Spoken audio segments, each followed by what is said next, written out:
Alrighty guys, this is Andrew, and I'm really hyped today because, you know, it is Friday, we got the long weekend, at least in the States with Labor Day, and we have competitive Season 2 out early. That's right guys, it was supposed to be out on September 6th, but it looked like Jeff Kaplan and his team, they kind of released it early, which is absolutely fantastic in my book. I think people were complaining that they want it sooner, and you know, they want the new patch with all the new balance changes sooner because, you know, we do have this long weekend. I'm really glad that Blizzard listened and actually rolled this out sooner than expected. I didn't think they actually would because Jeff Kaplan specifically said that they couldn't.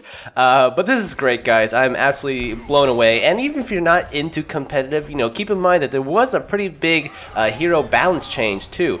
So anyways, on to competitive Season 2. Now we have a new ranking guys, we have a new whole ranking. I'm shooting for Diamond because that is what I got in the PTR. I think I was right at the cusp of it. I think I got like 3,000 some skill rating, which in my book is pretty good. However, I don't know if that's gonna happen guys. I'm gonna be honest, I don't know if that's gonna happen because I've played, let me see, 3 matches so far and I've lost 2. Not looking good for me at all guys, especially compounded with the fact that the rating that we got on the PTR were a little inflated.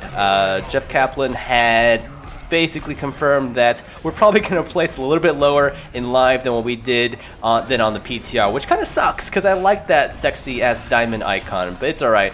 But yeah, a lot of people were placing higher than they should have, you know, in the placement matches. So on the PTR anyways, back then, it was like 3 days ago, people were complaining that their losses were hitting them way harder than their wins were gaining. So yeah, I mean, I guess there was some placement match inflation. So if you placed a little lower on the live server than you did on the PTR, that's probably why. I'm hoping I get a diamond, guys. I would be pretty hyped if I got into diamond. That's sort of my goal. Ideally masters. The masters would be great, you know. One last thing that I will mention is a conversion chart. Like if you're wondering what a Season 1 ranking would compare to a Season 2 ranking, Team Dignitas actually put out this fancy little infographic looking thing, and it seems pretty accurate, right? Because, you know, the Season 1 rankings and the Season 2 rankings actually divide evenly into each other. All you gotta do is multiply Season 1 ranking by 50 to get kind of the equivalent Season 2.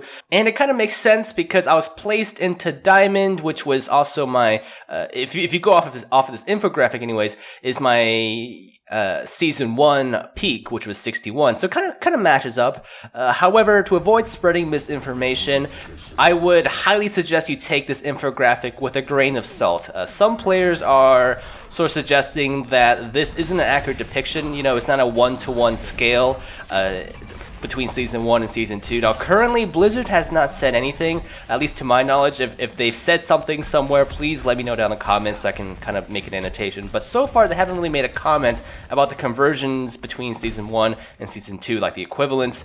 However, some players are saying that the distribution for Season 2 is going to be a bit more linear in the medium ranks, right? So you kind of have a more even spread, whereas in Season 1, I would say the majority of players were more stuck around the rank 50 mark, some below, some a little high, but most of them are around that range. Now people are saying that the bell curve for Season 2 is a little bit more flat in the middle, so you kind of have a more even distribution.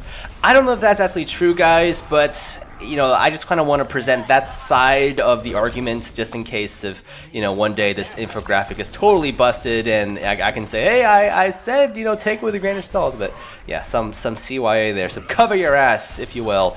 Anyways, guys, I hope you enjoyed this video. Let me know down in the comments where you guys placed. And yeah, oh, and one quick thing. I know Eichenwald is out right now, and some people are having trouble to get past the first objective, at least on attack. And you know what's funny? Because I made a video on how to get around the first objective, or at least that choke point right before the first objective. Now, I promise you guys, it's not like a basic rundown of that area. It's actually got some pretty advanced stuff in there. I would highly recommend checking it out. And I'm not saying that because, you know, it's my own video. I'm saying that because there's a whole wave of new players coming in to play Eichenwald for the first time, and they don't know how to get past the first objective and they think the map is crap. And you know, in the research of making that video, I learned a lot about how to get past the first objective, or first choke point rather.